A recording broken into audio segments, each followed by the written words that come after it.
actual government, instead of the government that you have, which is mostly populated by individuals at this point in your history that don't really have any understanding or knowledge of the existence that the clandestine individuals and organizations do who are aware of our existence. Do you understand that makes sense to you? Yes. All right. Good. Can you provide us with some insight to the occurrence at Skinwalker Ranch in Utah? There's evidence that seems to be significant that there were some sort of strange occurrences there. And yes. Is that a possible first location for open contact? It is possible. It is a very powerful portal, interdimensional portal on your planet, one of several, that allows for the coming and going of different extra-dimensional beings of different types. So you are beginning to realize and discover and map out, in a sense, that particular portal as existing because it has a very strong manifestations that are very apparent. So it's the beginning of you really knowing, really seeing, really investigating scientifically the existence of some of the interdimensional portals on your planet. Which comes back to what you were talking about with resonance, that if you're in a particular location, then that can help prime you to a resonance with another being, or I guess an ET being associated with that vortex. Yes. It's a very powerful vortex that, shall we say, taps into extraterrestrial dimensions, extra-dimensional beings, parallel realities, and a variety of other things we will not go into at this time. It's a very important vortex in that sense that it is so, shall we simply say, multinational, to use a loose term. Multiphasic would be more accurate.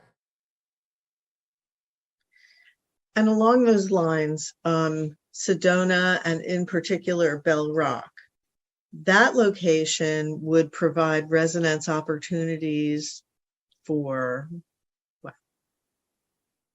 Some similar things, but again, it's mostly geared to the idea of magnification and amplification of the vibrational energies you bring into that vortex in order to have more deep self-investigations of what beliefs you are holding on to as true.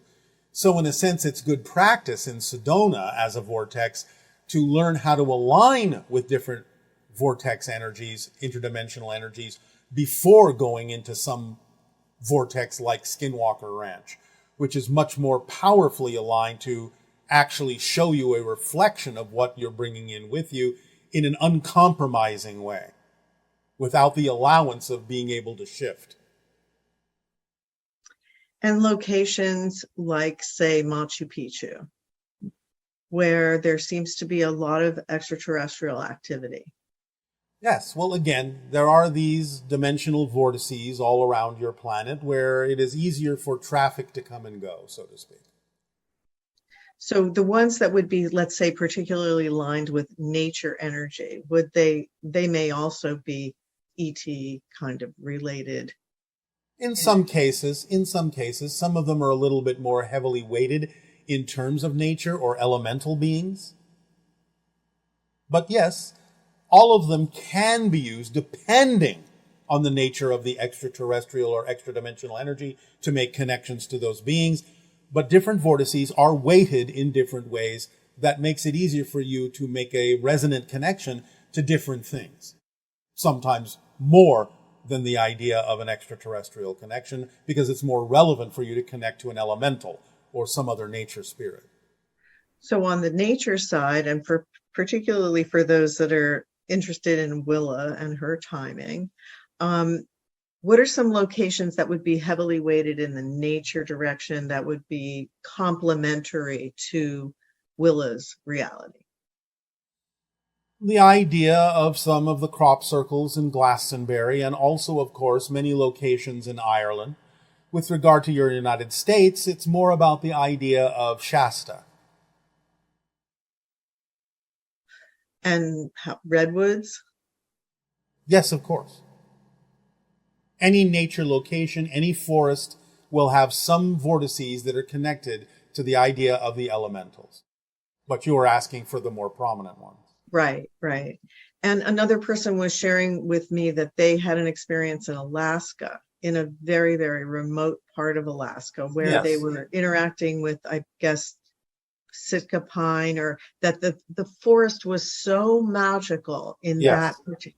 There are many vortices also in Alaska, and one thing that can be said is in many places upon your planet, whenever there is a city that is a prominent city, it's mostly because either intuitively or unconsciously, people have gravitated to a vortex in order to create that city, and that's one of the reasons why they settle in that place. But in terms of a natural vortex, a natural spot in Alaska, you will find that the Denali forest is one of the most powerful. Wow, okay. And also a question came up about the concept of, with resonance, you can obviously talk with beings, interdimensional, etc. But also on the idea of plants and even microscopic things like viruses, Yes. that you can communicate with those beings also. And so this leads to the question of regarding COVID and individuals who have talked about having contact with the virus itself, the consciousness of the virus. Yes. And in both cases, even though one had a frightening experience and the other one had a more loving experience, the end result was when they woke up in the morning, they no longer were ill. Yes. Again, this can be done in many different ways, and especially some of the plant teachers on your planet can avail your consciousness to communicate with life forms such as that. Can you explain a little more about why one person would have a negative and one would have a positive, but the outcome was still the same? It's either what they needed to experience or what they brought in with them in terms of their belief system unconsciously. And the difference between people who receive messages like that and the vast majority of people who don't seem to have any kind of experience like that? Well, there are many different reasons, but in general, most people are simply not in tune to those kinds of things or don't believe that such experiences can happen. And They simply operate more out of fear. okay. And like the major shifts that we've gone through as a planet due to this particular situation, is that that level of nature talking to us about what we need to change or helping us become aware of what we need to change? Yes, exactly so. If you look at it that way, if you understand the overall message that there are consequences to the choices that you make. So choose wisely. Perhaps we feel like we've accomplished sort of dominance over science in a sense, or many of the things that in our earlier periods of history we were not able to cope with, like pandemics and things like that. So maybe our listening is different now because we've achieved a sense of competence in dealing with these things. Well, when you say we, again, remember, not everyone perceives things the same way. So let me make a statement, a comment. One of the things that would be perhaps advantageous for your species is to understand in your ancient, shall we say, for now, as an example, in your ancient biblical terms, when you read that humanity was given dominion over the earth, you have mistranslated the word dominion. What you were assigned to be is caretakers. So dominion over the animals and the plants and so on and so forth does not mean that you control as you wish, as you will. It means that you take care of it, that you are the tenders of the garden, you are the caretakers. That is what having dominion on the earth means, that you are in harmony as nature and a caretaker of the world.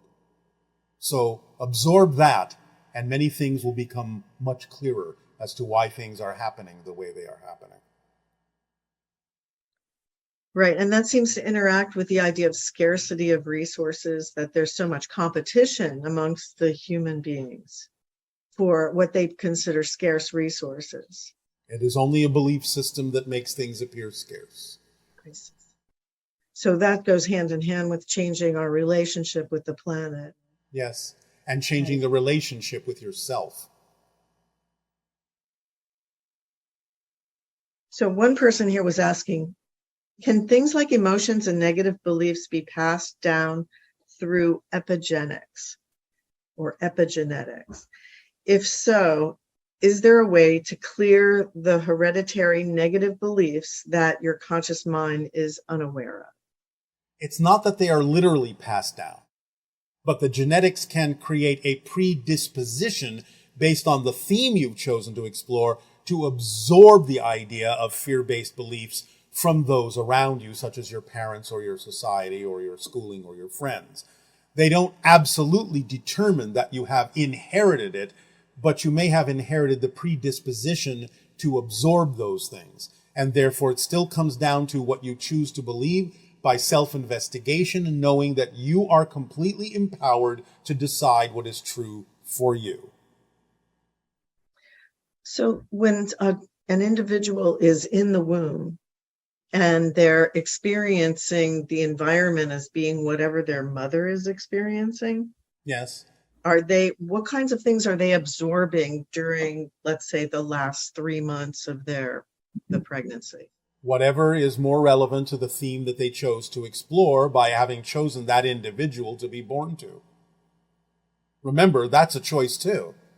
And if they have a certain theme they would like to explore, they're going to choose an individual that's going to give them at least the possibility of predisposing them to absorbing certain things that will help them on their journey, either to change them, to overcome them, or to live with them. There's no accidents in that.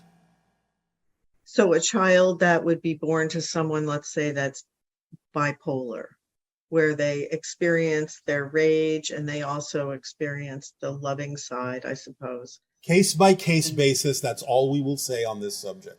Take it as a case-by-case basis. There are as many reasons for children and spirits to choose individuals like that. I cannot give you one generalization that works for all. Okay. So you've also spoken of our planet as being a living entity. In Yes. recent years, we've seen what is, from our perspective, extreme climate and disease events. Can it be said that we are witnessing Earth's autoimmune system countering the human infection, and that is endangering its well-being? So, as you once told us, your people's name for our planet is Ananika. Inanika. that was the other thing I wanted to know, the Ananika, yes. I wouldn't necessarily think of yourself as an infection.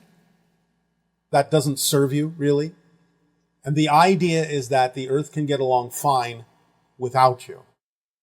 But the idea is that you are creating one atmosphere, one biosphere, one idea here in conjunction with the Earth as expressions of nature from the Earth.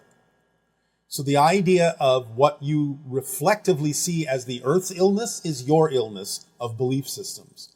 So the idea is for you to see those reflections as a way to guide you back into balance and back into harmony within yourselves. In the unlikely, shall we say, event that you exterminate yourselves, become extinct, the Earth will move on without you.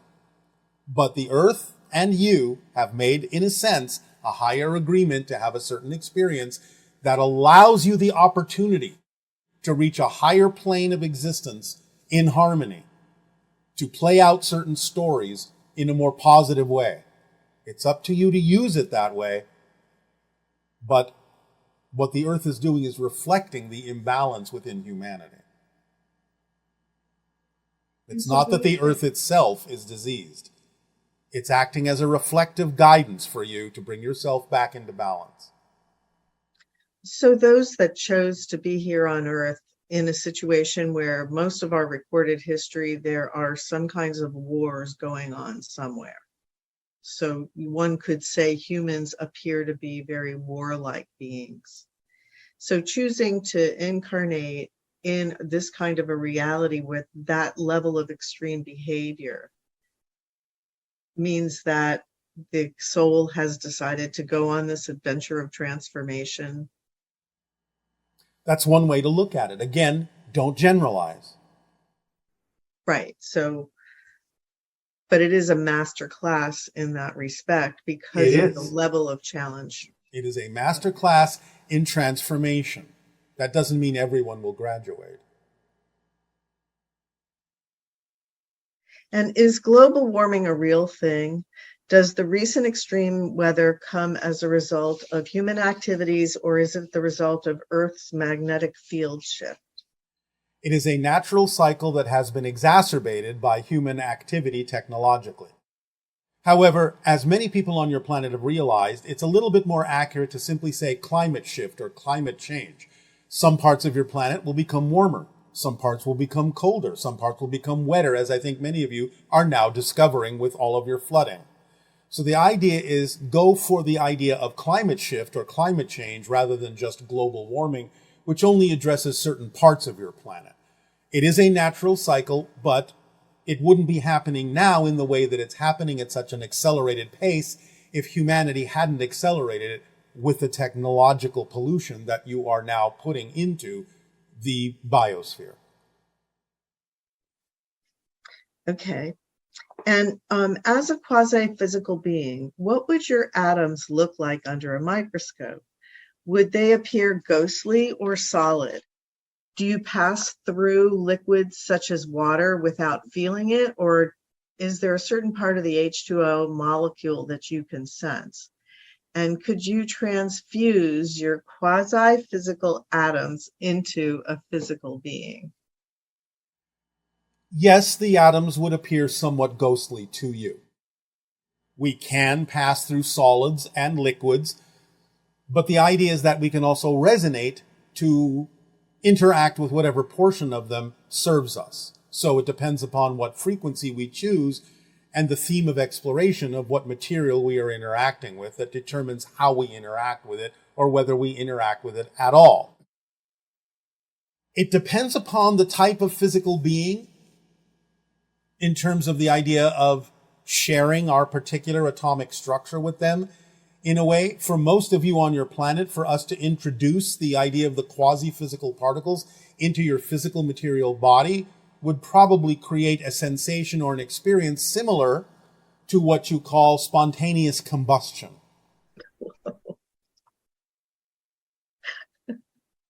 Oh, that sounds exciting.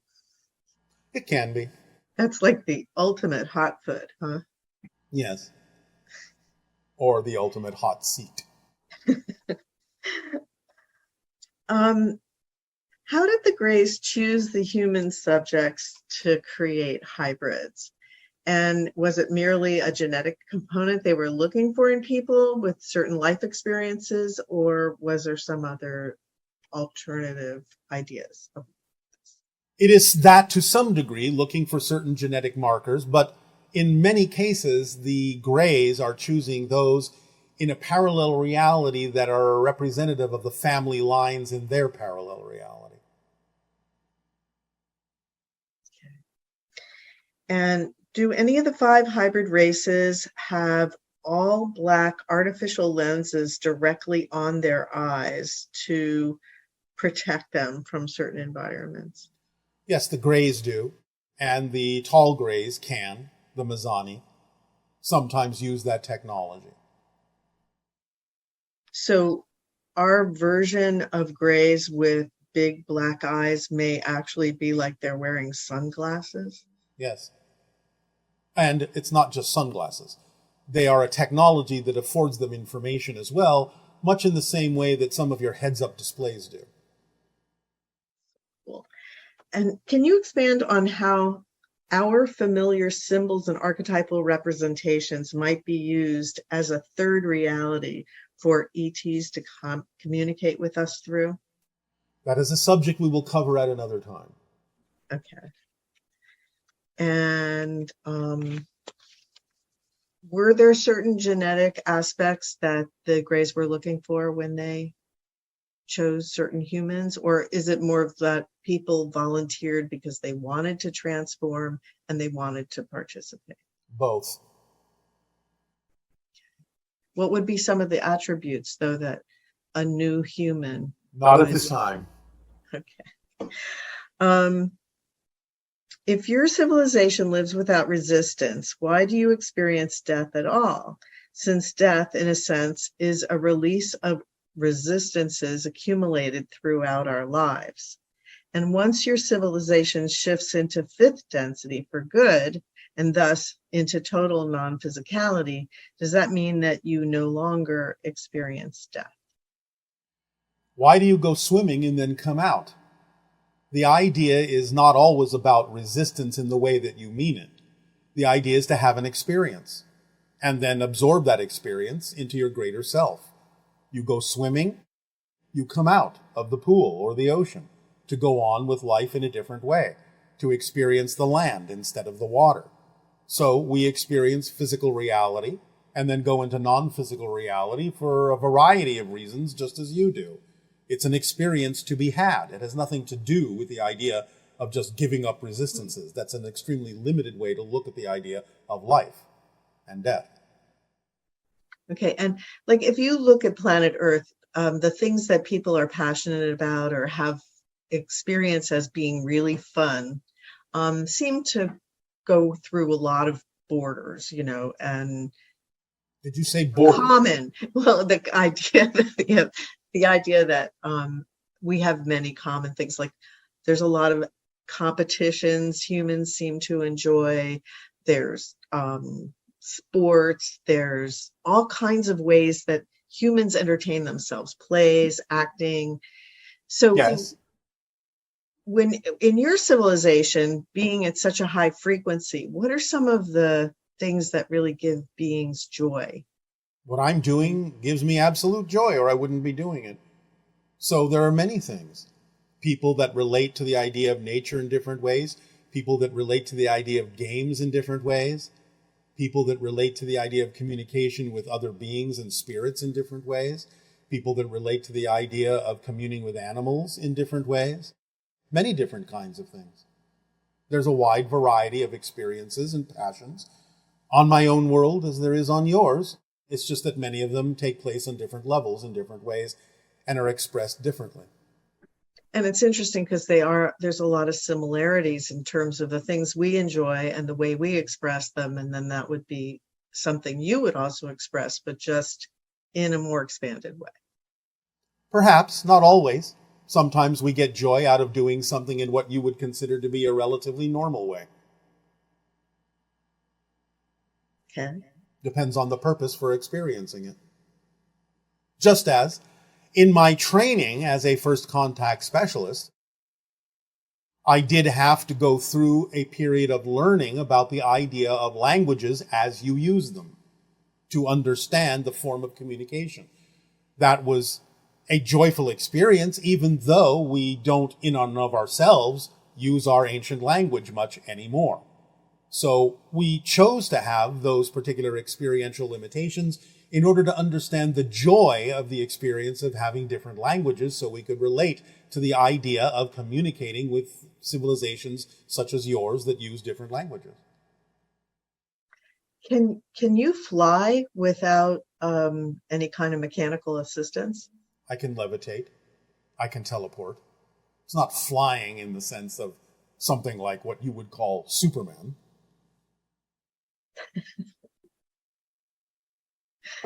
The kinds of things that humans actually dream about and then think, oh, I really wish I could do that here on Earth. Yes, and eventually you may be able to. Eventually. That is your way of expressing the idea of motion. We have a different way of expressing the idea of motion. Speaking of levitation, there's a game that children play at summer camp where someone lays down and then everyone puts like one finger on each hand underneath the person, and then they simultaneously are able to raise the person up. Yes. What is the mechanism? What's happening there? There are several things at play. One, the power of belief, making a game out of it to make it easier to do. Two, there's a lot you don't understand about physical leverage that you need to explore. Three, the idea of actually allowing an individual to not weigh as much by making shifts in the gravitational component in a limited space. There are many things going on. That is very magical, but it also sort of demonstrates the idea that we give ourselves opportunities to experience alternate realities as children.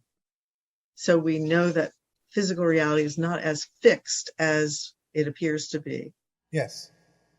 So this is why making a game out of things, as children do, can actually be the most important thing you could do to understand certain principles about how you manifest physical reality.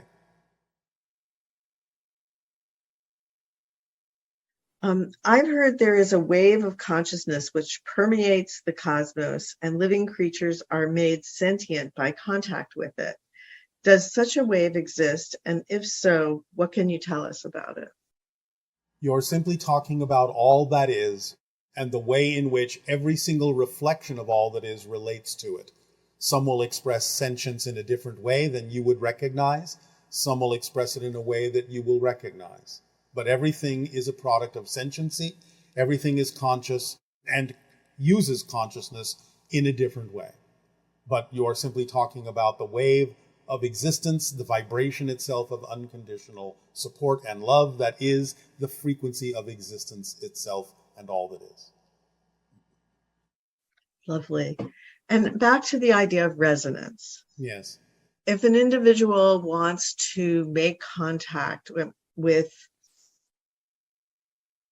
a specific being, a specific race, that kind of idea, what is it that they can do to really tune into that resonance in terms of actions they take physically? Be absolutely passionate about making that connection and dropping every single ounce of insistence about how that connection needs to be experienced simultaneously. And then go about your life taking the actions, whatever you can, whenever you can, that are indicative of having already made that connection. So, for example, if you want to connect with trees, yes, then you would immerse yourself in the physical environment. And then I guess the next part of it is how do you, I guess you learn everything you can about that particular tree, or... If you are passionate about it, you would absorb knowledge like a sponge. You would seek every opportunity to learn more. This is one of the main driving forces of our civilization, curiosity. And inspiration. We are insatiable. Insatiable in our curiosity and our inspiration. You have to become insatiable. Well, thank you for sharing with us the states of being that allow us to resonate with your frequency and have these conversations, as well as all the other opportunities that are actually available to us. It is our passion and our pleasure to do so. We remind you now that it is important in understanding many of the metaphysical and spiritual concepts you are exploring to allow yourself to dig more deeply, to ponder and think about more deeply the idea of the 5 laws, and allow yourself, whenever possible, to really practice getting to understand them more clearly, more deeply, as we are giving you opportunities to do so now. So enjoy your opportunity and instruction. We thank you, and we will now move forward with this transmission. And during this particular instruction of the 5 laws, again, allow yourself the time, the space, the depth of pondering them and thinking about them and musing on them in childlike ways, in enjoyable ways, but allow yourself to absorb the depth of them, the understanding, the clarity necessary to use them as a framework for any metaphysical experience you may know. Like someone owes them salvation free of charge, which is total victim mentality. These people give us examples, Jesus and other spiritual teachers who never took money for what they did.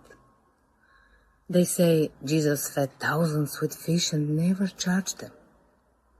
So, I would like to hear your perspective on this, please, and how I can answer this kind of provocations. Thank you. Aveo. First of all, the references that you're talking about, Jesus, Buddha, what have you, these are examples of the potential in every single human being. So this is not necessarily a service that was being provided. It was a teaching example so that others could be encouraged to be like these beings, to do the same kinds of things because you all have those abilities. So, as teaching examples, of course, they are not charging for that.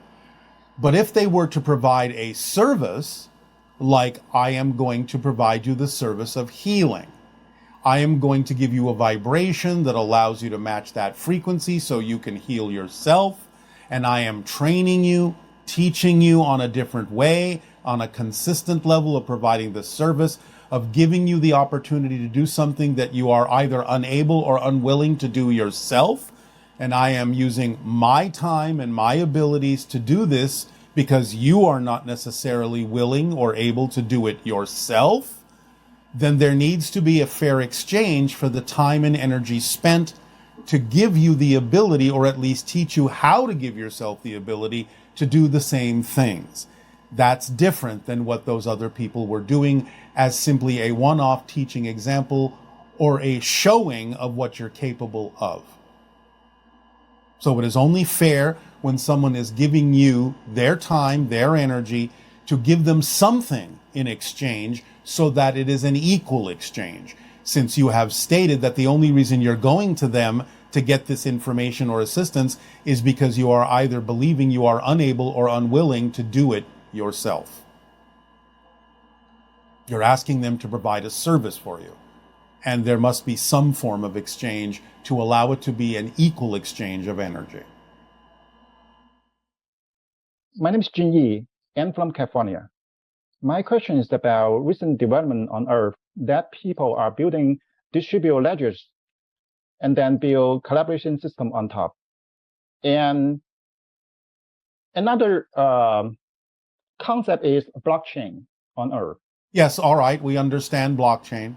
Yes, so this technology is based on ledgers, like bookkeeping over the network. You are saying ledgers, all right, yes. Yes. And then they are based on different consensus mechanism over the network.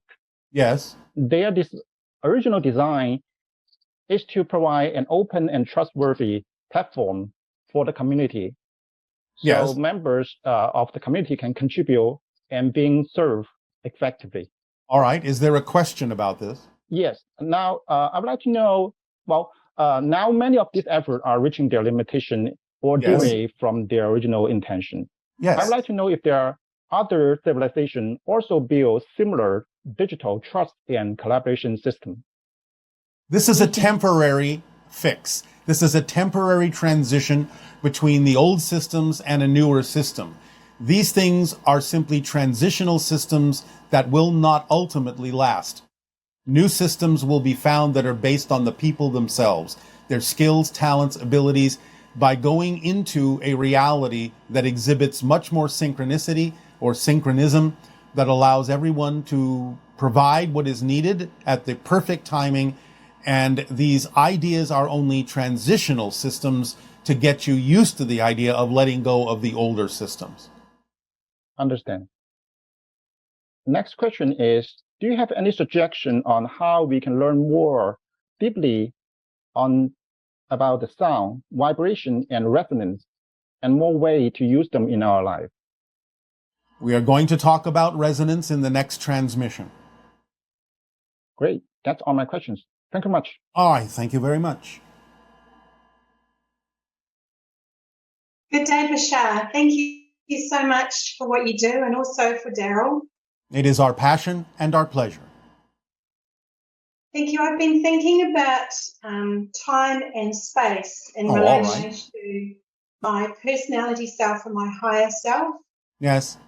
And if I think about it as a circle with my personality self around the edge of the circle, experiencing my life frame to frame, and then my higher self in the center, being able to perceive any point in that circle, if I add in the thought of alternate lives and or parallel lives and alternate realities, I think about it as a sphere where there's an infinite number of edges around that sphere. Would that be a good analogy to understand? It is a good analogy, a good permission slip that makes sense in your three-dimensional physical reality. Yes, it can work for you. Good. And is there anything else that I could expand my thinking on with that in terms of perhaps does the sphere always expand, or? Yes. You can think of it as spheres within spheres, or you can think of it as single sphere expanding. It's up to you to decide what works for you as an analogy. As long as you feel it's taking you in the direction that you prefer, then that's fine. It'll work. Right. Thank you. Yes. And also,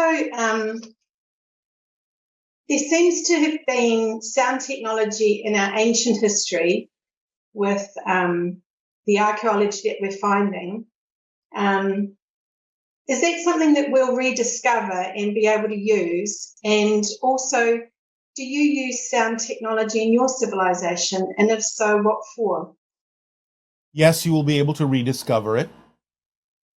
We simply refer to the idea now in our technology as resonance, a vibrational frequency, no matter what the medium. But yes, resonance is the basis of anything and everything.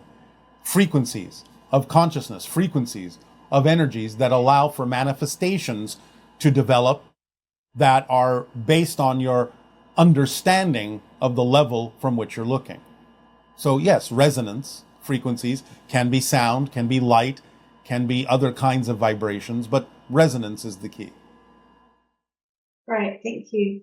Yes. Also, I work as a hypnotherapist, and I often say to my clients that imagination is the language of the subconscious. But would it be more accurate to say that imagination is the language of the higher mind? We have always said it is the language of the higher mind, or at least the conduit to the language of the higher mind. But that means it also works as a conduit for the unconscious and subconscious mind as well, which is why we encourage the physical mind to use its imagination to open up and broaden the conduits of communication from all aspects of its consciousness, subconscious, conscious, unconscious, higher conscious, because that's the pathway, the conduit through which communication comes in different forms from those different compartments of the consciousness. Right. Thank you. And then I see at the moment in the world that we are, as a collective, choosing to learn lessons through pain. Yes, that has been the case in many places for thousands of years on your planet. Now you are learning that you don't necessarily have to, but this is the time when you have to get it all out on the table to really decide what you do and don't prefer. So things intensify during those kinds of moments, those kinds of cycles, so that you can clearly see the difference between what you do and don't prefer and move in the direction you prefer. Now, some people will not move in that direction. They will still insist, because of their belief system, on the idea that they cannot necessarily move forward without the pain. But the idea is that by learning to do so yourself and moving in a more positive direction, you act as a living example to at least give them the option and opportunity to choose something different. Not that they have to, because you don't know what their path is. Nevertheless, this is the time of choosing. So things will become more intense to make it very, very clear what the choices actually are. And so we could choose to learn the same lessons through love. Yes, of course. Yeah. Absolutely. Yeah. And the last question is, I understand that I'm a powerful spiritual being having a physical experience to experience that illusion of separation. Yes. It seems paradoxical then that my drive in this life is to remember who I truly am and my connection. Yes, it is paradoxical, but that's the whole point. You start from some place where you have sort of forgotten who you are, so that you can rediscover who you are from a new point of view, a new angle, a new perspective. That's how it works. And for those people that don't have that drive to experience that, they'll still learn the same lessons when they return to spirit. Well, they will learn about them. They will learn about them. They may not learn them, but they may learn about them. And they may have a choice as to how they may wish to incorporate that experience within themselves. Right. Okay, thank you. That's all my questions. Thank you so much. Thank you very much, Aveo. Furniture sometimes can be located differently. Why does it happen? And the last question, what's the difference between out-of-body experience and lucid dreaming? Thank you, I love you. A lucid dream may allow you to still be sort of connected to the body, the physical realm, but you are conscious of the fact that you are able to extend beyond the physical realm and observe things from a slightly higher point of view. Out-of-body astral travel is the next stage above that, where you're truly able to focus your consciousness away from the physical reality to a greater degree, and you see things differently because now you're looking at the template in non-physical reality that may be responsible for what's going on in physical reality, but the arrangements of things may be very different because it might only be one probable reality that is representative of all the probable realities you could have chosen to experience in terms of your final arrangement of things in the physical world. Upon the idea of actual physical death, of course, you go even farther than that and can see things from a much higher perspective that includes all sorts of probabilities.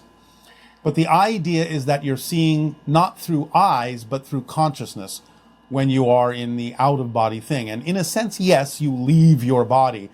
But mechanically, what's actually happening is you're simply expanding your focus beyond the physical realm. Because it's not that your spirit leaves the body, it's that it expands its focus beyond the physical limitations you've imposed upon your consciousness in order to experience physical reality, what you call physical reality. Because the physical body is in your spirit. It's not that your spirit is actually in your physical body, even though from a linear perspective, that's the way you view it. Hello. Good day. Good day. Hey, Bashar. So, I've been going through some really weird experiences, and I was wondering, how exciting! Give me any education of what I'm going through. All right. Well, give us a description. Be specific.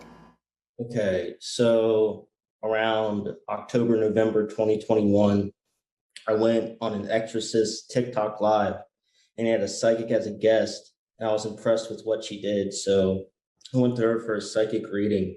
Yes. And I told her about like all these synchronicities I've been having in life. And from that description, she told me I was psychic and I should learn Reiki and I could really help people.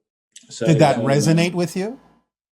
Yes, but I never ended up learning Reiki. But the guy I went to go learn Reiki from, I had 2 Reiki sessions with him. Yes. And he gave me these Joe Dispenza meditations to try. All right. So before you go on, what you are now seeing a pattern is, as we have described, sometimes the idea is that synchronicity will point you in a certain direction and your excitement may come in a certain form. That doesn't mean that the form it comes in is something that has to play out. It may just be to get you to go to the next place you need to go to get the information that you need. Yeah, that's exactly what happened. I suppose. All right. Well, then there you go. After practicing these meditations for 7 months, yes, there's this physical phenomenon I can regularly do where I'll be in meditation and then, I'll feel it like coming on, and then my head will sink into my heart and my body will be locked, and I'll be, consciously thinking like what's going on. And then I can go analogously out in the dream. Like I can remember meditating, remember going into that, and remember going out in the dream, go all the way through the dream, and then it ends. Yes. So the first time this happened, it was a really weird feeling. And then that happened, and then I was shot up into the air, and I was on this, it looks like a stadium with portholes on the side, and had this hexagonal floor, like glowing white, purplish, blue kind of thing. You started to remember that you have connection was playing up top of my head. Started to remember that you've had contact with extraterrestrial beings. You think so? I know so. So the idea is that you put yourself in a state where you made the connection between mind, body, spirit, and heart, and it allowed you to extend beyond the physical realm in your senses to give you the memory and the experience that you've had, many experiences that you've had, interacting with extraterrestrial beings, being on their ships, so on and so forth. So what you're doing is increasing your ability to expand your senses to know what's going on different levels of your life, not just the physical realm. Yeah, so from there, I went to this transparent part of the floor, and I fell back down into my body, and I was thinking I was awake, and I wasn't. And I was like, wow, that was really weird. And then I looked outside my window, and my hill's like 30 feet down, and the silver car pulls up, and all these really deformed people start coming out of the car and climbing up my house to my window. And they get to my window, and I go to my father's room, and I was like, there's all these people coming up here. What should we do? And like, he wasn't listening to it. And then I ended up at this cafeteria, and then I woke up. I actually woke up. Yes. Okay. So then the second time that happened,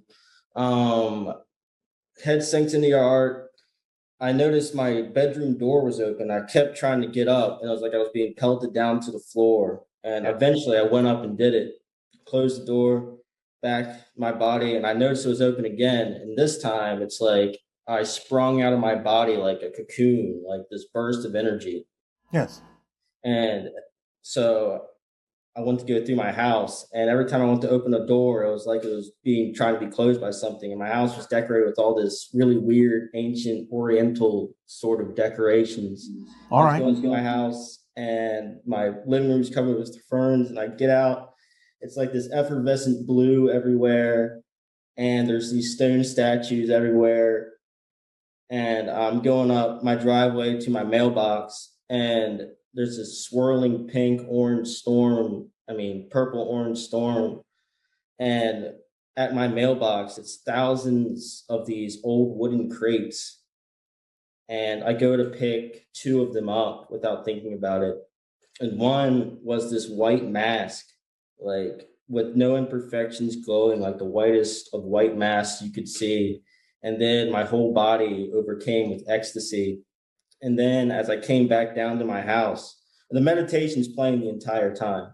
Yes, yes. And go to my house, and now there's like all these trees with these glowing bulbs and stuff. And I get to the garage door, and I try to open it. And then as soon as the guy, Joe Dispenza, in the meditation says, come out of this state, like I woke up. All right. Do you think that's an astral projection? Partly. You're extending your consciousness, again, beyond your physical form, your senses, to experience some aspects of non-physical reality, different aspects of your own consciousness on different levels, recognition that you're part of what we call the hybridization agenda, which is the representation of all the so-called deformed people climbing toward your house, different hybrid children that were not necessarily as genetically successful as others that you have witnessed. There are many different aspects going on here. You opened the crate that had the perfect mask, which is, again, the idea of your true self, your spirit self, seeing yourself from that point of view. Did you open the other crate?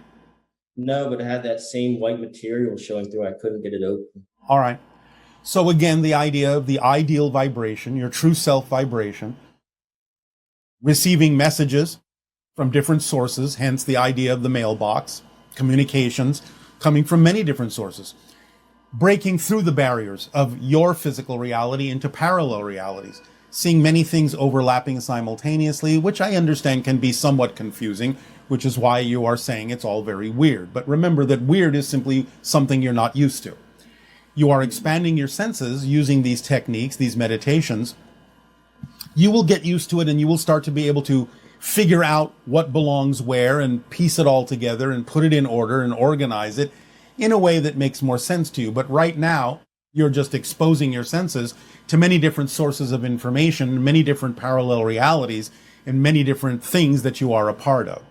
So you can keep going, but understand that you can also ask for organization, ask for these things to fall into place to make sense to you, ask for definitions and help from your spirit guides to help you understand what all these different experiences are that your senses are connecting to. Yes? Yeah.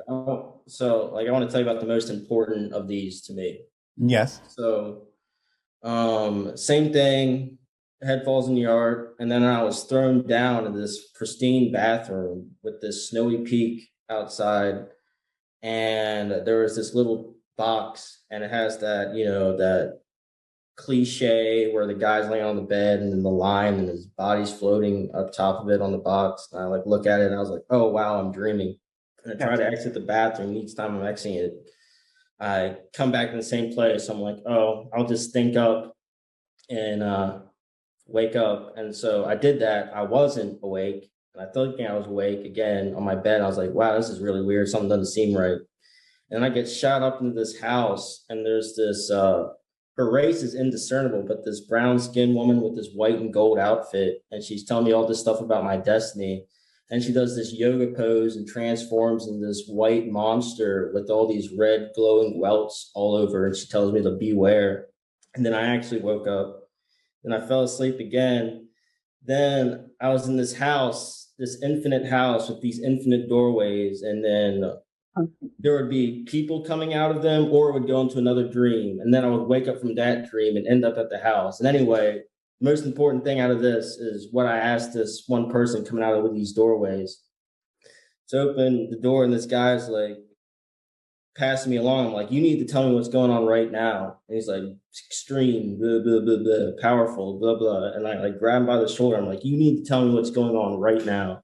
And he says, extreme teachings from the most powerful. So who is the most powerful? Your own higher self and your spirit guides and source and all that is. Okay. And what makes the teachings extreme? They're extreme relative to the reality that you're experiencing. The idea is you're giving yourself an example of the difference between your expanded self and your physical limited self. The box is what you have stuffed yourself into that represents physical reality, but the body, the astral body, is representative of the more expanded version of you. These are the things you're learning. In a sense, you're attending spiritual classes in the spirit world and being taught. Sorry to interrupt you, but I'm always in a classroom. I always end up in some sort of classroom. You are taking lessons, you are taking classes on the spirit level that will aid and assist you in understanding how to transform your physical reality in a way that works for you. Okay. So, have fun. Yeah. Yeah. Okay. I really appreciate your insight. It is our passion and our pleasure. You are on a journey that is very exciting. Open up to the passion, open up to the excitement. Have a good time. You will receive the help you need. All right? Thank you, Bashar. You are welcome. Avail. Bye. By thought. I read a book about children in a monastery who were making a flower bloom and materialized all kinds of things out of nothing. You materialize your physical reality immediately all the time. It's just that those children have been taught that they're already doing that. So it's nothing that they deem or label as unusual.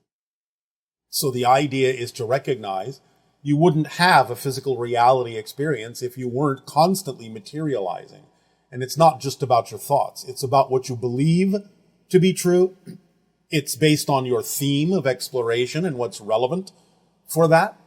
So you can expand the relevance, just as those children have, by retraining yourself and redefining the idea and understand that you're already materializing instantaneously. Otherwise, you wouldn't have a physical reality experience at all. Is it also possible that when we're in a momentum and there's a certain manifestation that it's about to occur, that we can actually then create the thought that, oh, I want this, and then boom, it appears as if it's suddenly appearing? But it can happen that way, in the sense of the thought being an echo of something you already know is about to happen. It's not that the thought creates it, but the thought may be representative of the fact that you are aware that you're about to manifest it in linear time. Very interesting. I want to ask you about relationships after this life. Yes. Will I know my wife and children when I transcend? Will my love for them still be as strong as it is now? Yes. And in fact, it will actually be more all-encompassing. Because again, you are immersed in unconditional love in spirit. So it's not in a sense that it's stronger, but it's broader. It encompasses more. You see more deeply into that particular being. And yes, of course, you will experience them and many others in the afterlife, so to speak. What advice do you have for people who are grieving the loss of a pet and who can't seem to get any signs or communicate with them after their passing? Is it likely that pets will reincarnate to be close to their humans again? And why do some animals choose the experience of being abused? So that perhaps they will evoke the compassion in humanity to make sure that animals are never abused again, by example.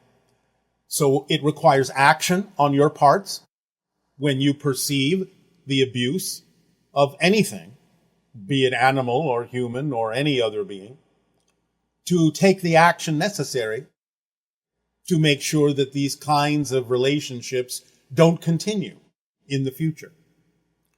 Reincarnation, as we have said, in a sense, can be created as an experience, and many times it may seem as if an animal has reincarnated to rejoin the human. It is another animal, however, but they may take on the vibration by being in connection with the pet that has died and exhibiting the same frequency to the human, so the human will see the flow through, the connection of that particular frequency to remind them of the pet that is now in spirit. So the animal that is with you physically may be acting as a conduit of communication for those in spirit who have passed on, so that you know that the connection still exists. I would suggest that you drop any insistence or expectation for how the spirit animal should communicate with you, and just trust that when it is necessary, you will become aware of a synchronicity that reminds you of the animal, or any time during your daily experience you may suddenly think about the animal, then that may be indicative of communication. And as we have said with regard to human, in the idea of grieving for them, you may find that the grief is simply the way you interpret their communication, because you label it as a loss. So grief sometimes can actually be representative of the fact that the animal is attempting to communicate with you, but you're only experiencing it as grief because you keep labeling the idea as if the animal is missing. Whereas if you understood that the animal is present with you, just in a different state, and the animal attempts to communicate with you, you wouldn't necessarily experience it as a loss, and therefore would not feel it as grief.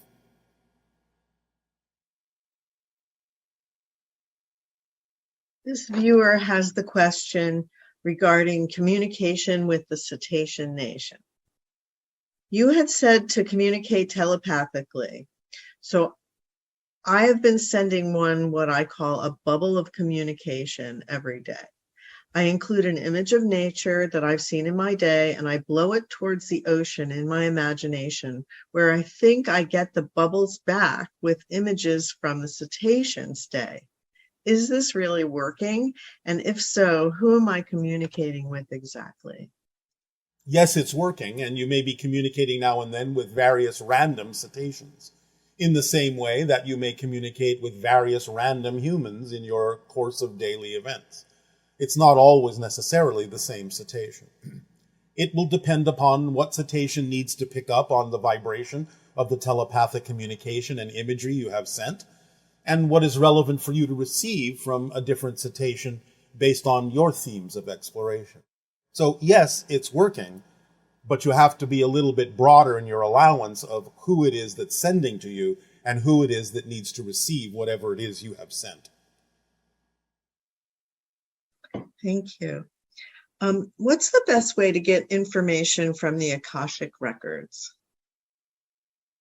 Well, again, don't think of the Akashic records as a particular place separate from any other place. Remember, everything is here and now, including information. So the idea is to simply recognize, as with anything, it's an issue of resonance. If you vibrate in harmony with a particular frequency that represents certain information, then that information will be accessible to you if it's relevant for you to receive it. Remember, anywhere you are is within the Akashic records because, again, all information exists here and now. Lose some of the idea of space and time. Start really understanding and feeling that you are in the now moment and that all information is here now with you. And again, if you have a particular passion or interest in certain information, then focus on that and vibrate according to that passion. Feel that excitement about that information. Remain quiet and calm and just be open to receiving it either through synchronicity or in your mind or whatever way it needs to come to you along the path of least resistance. And the information that is relevant and necessary will appear. And some say Akashic records can be rewritten to twist history. I believe Akashic records work to keep everything that has ever been acted upon, felt, or thought crystal clear and that they cannot be messed with. Is that true? Yes, they cannot be messed with. What someone is referring to is the understanding that there are many parallel histories. So depending upon a shift in your own vibration, relative to the idea of the Akashic records or information that is available to you here and now, you may shift into a parallel reality that has a different history. You're not twisting the history that was in the reality you were in. You're simply shifting to a different reality that has a different history. They all coexist simultaneously. So when you have different factions with different opinions of what is history, how does that intersect with the idea of each timeline has its own history? Because it does seem that history can be rewritten or it is written by those that are in power, so to speak. It depends on what you mean by in power, because everyone is in power. But the idea, again, is that you exist by agreement in a reality that contains the potential to shift to different histories. So you will seem to remain in one reality, but you will insist on a different memory of a different history, even while remaining in the same shared reality, so to speak. Because your definition of your reality at this time is that you can remember different histories, even while still interacting with those that are in different realities, seemingly as if they're in the same reality you are in, because that's the definition of your reality at this time. Now, of course, this does not mean that sometimes people aren't fooling themselves or lying about things to say, well, it's this way or that way. You have to be honest in terms of your integrity. But the idea is that, yes, it is possible for people in your reality to experience different reality histories at this time.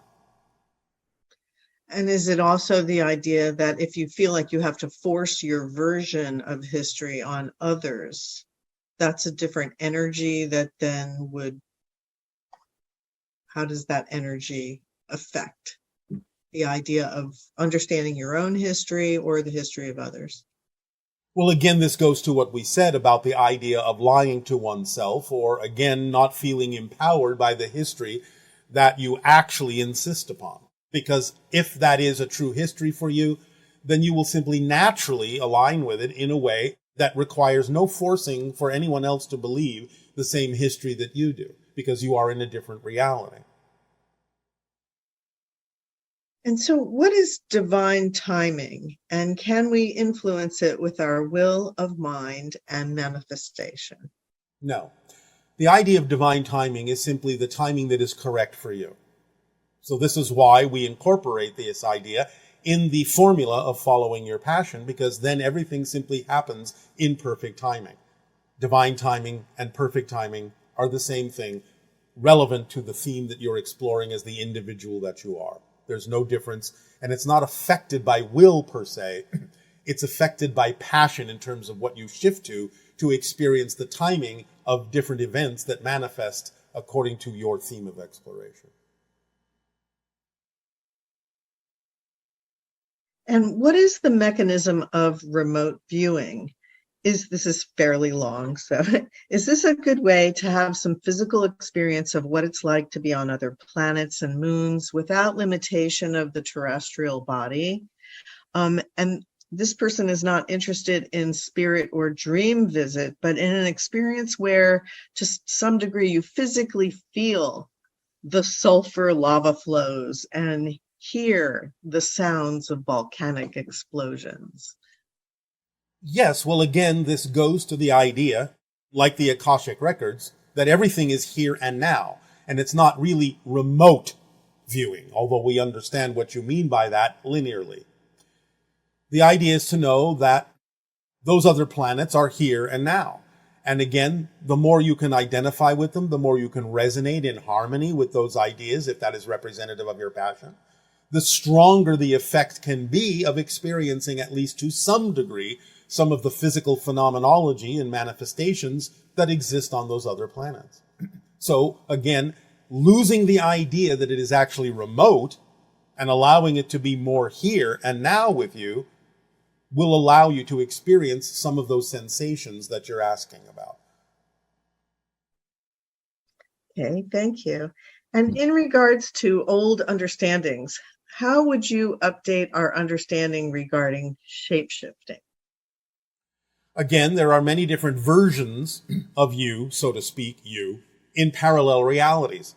So it's the idea of resonating and identifying with those other versions, no matter how similar or dissimilar they may be, that are connected thematically to you in some way, shape, or form, and taking on those resonances, and even sometimes those appearances, to the degree that you can actually energetically convince others to see the differences in you as well, to share those parallel reality versions in what appears to be your reality.